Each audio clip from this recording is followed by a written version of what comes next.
बिस्मिल्लाहिर्रहमानिर्रहीम। अस्सलाम वालेकुम, वेलकम टू माय चैनल।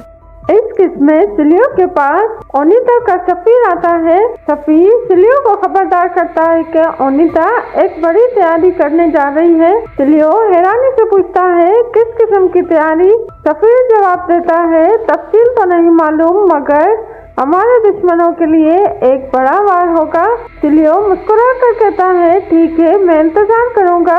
ऐसे में दूसरी तरफ इजाबेल ये सारी बातें छुपकर सुन लेती है। वो दिल में सोचती है, बड़े अदा, आखिर क्या इरादे हैं इनके। फिर वो फैसला करती है कि उरूज के साथ मिलकर उनके मंसूबों का राज मालूम करेगी। दूसरी तरफ कलामिनोस में पोस्टन कज़ाकों का लिबास पहनकर खड़ा होता है। पेट्रो तंजीह अंदाज में कहता है, कज़ाक तो दिलचस्प होते हैं, तुम तो बिल्कुल बोर हो। पोस्टन हंसते हुए कहता है, अगर तुम्हारे अहकामात ना मानूं तो शायद तुम्हारे आदमी मुझे मार डाले।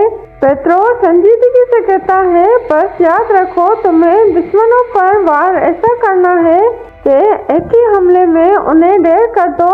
इधर सिलियो के पास गोलम आता है और कहता है, ये किताबें इजाबेल के लिए हैं। सिलियो जवाब देता है, यहीं रख दो, मगर गोलम इसरार करता है कि वो खुद इजाबेल से बात करना चाहता है। इसी दौरान इजाबेल कमरे में दाखिल होती है। सिलियो कहता है, ये किताबें तुम्हारे लिए हैं। इजाबेल शुक्रिया अदा करती है। फिर एक मुहाफिज आकर इतला देता है, जनाब, कोई शख्स कलामिनोस से सलाम लेके आया है। सिलियो कहता है, अंदर भेजो। गोलम किताबें रखकर बाहर आता है और जाते जाते इजाबेल को एक खुफिया खत देता है। इधर खिज़िर, निको और जाफर जंगल में इसाक आका और ज़ैनब से मिलते हैं। ज़ैनब हैरानगी से पूछती है, आप लोग कहाँ चले गए थे? खिज़िर हंसते हुए कहता है, एक दोस्त समझकर किसी पर भरोसा किया था, गलती हो गई। इसाक आका सोच में पड़ जाते हैं, खिज़िर सिकंदरिया में किस पर इत्फाक कर रहा था। दूसरी तरफ सिलियो रातको के कमरे में आता है। वो तंजीह अंदाज में कहता है, दो लोग तुम्हारा इतना नुकसान कैसे पहुंचा सकते हैं? ये बात सुनकर रातको गुस्से में सिलियो का गिरबान पकड़ लेता है और कहता है, मेरे पास वक्त नहीं, गुस्सा मत दिलाओ। फिर वो एतराफ़ करता है कि अगर पेट्रो के इकामत पर अमल न किया तो तबाह हो जाएंगे। सिलियो उसे यकीन दिलाता है कि वो उसकी मदद करेगा। रात को बताता है कि खिज़िर का पता लगाना उनका सबसे बड़ा मकसद है। दूसरी तरफ हमजा, ज़ैनब और इसाक आका यतीम खाने पहुँचते हैं। हमजा घबरा कर पूछता है, क्या आप लोग मुझे छोड़कर चले जाएंगे? इसाक आका मोहब्बत से कहते हैं, नहीं बेटा, मैं अपने भाइयों से मिलकर वापस आ जाऊंगा। ज़ैनब मशवरा देती है कि थोड़ा आराम किया जाए।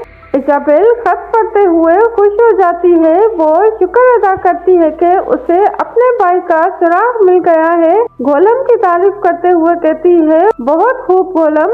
दूसरी तरफ पोस्टन अपने सिपाहियों के साथ किले में दुश्मनों को तलाश करता है, मगर वहाँ कोई नहीं होता। अचानक कुछ लोग उस पर हमला कर देते हैं, लेकिन पोस्टन बहादुरी से उन सबको शिकस्त दे देता है। पेट्रो किले की बालकनी से दाद देता है, शाबाश या कज़ाक। और पेट्रो या कज़ाक को बंदरगाह ले जाता है और उसे अलविदा कहता है और कहता है, लगता है जैसे मैंने अपने हाथों से तुम्हें परवान चढ़ाया हो और सिपाही की तरह रुखसत कर रहा हूँ। पोस्टन पुरअज़्म अंदाज में जवाब देता है, जब वापस आऊंगा तो मेरा जहाज दुश्मनों की लाशों से भरा होगा। निको भी हौसला अफजाई करके कहता है, अगर तुम ये कर गए तो बहुत जल्द एक अजीम कज़ाक कहलाओगे। व्यूअर्स, यहाँ इस एपिसोड का अख्ताम होता है।